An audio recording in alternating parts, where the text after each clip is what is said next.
কার্তুজ সহ যুবক গ্রেফতার। ফারাক্কা থানার অন্তর্গত ফারাক্কা এনটিপিসি পুলিশ ফাঁড়ির তৎপরতায় এক যুবক আগ্নেয়াস্ত্র 2 রাউন্ড কার্তুজ সহ গ্রেফতার হয়েছে। ধৃত যুবকের নাম রুবেল শেখ, বয়স 22, ফারাক্কার রানীপুর এলাকার বাসিন্দা। পুলিশ সূত্রে জানা গিয়েছে, গতকাল গভীর রাতে গোপন সূত্রে খবর পেয়ে ফারাক্কা থানার অন্তর্গত ফারাক্কা এনটিপিসির ফাঁড়ির পুলিশ চণ্ডীপুর এলাকায় অভিযান চালায়। সেই সময় সন্দেহজনকভাবে ঘোরাফেরা করতে দেখা যায় রুবেল শেখকে। পুলিশ তাকে আটক করে তল্লাশি চালালে তার কাছ থেকে একটি আগ্নেয়াস্ত্র 2 রাউন্ড কার্তুজ উদ্ধার হয়।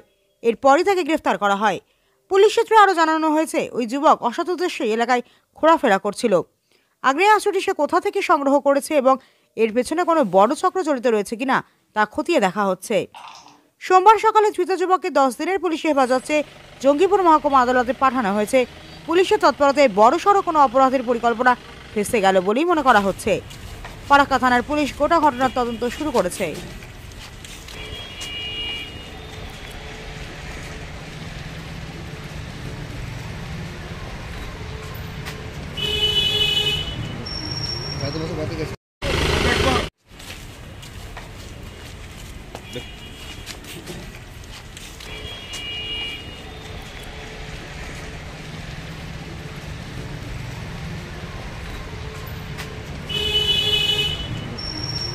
बातें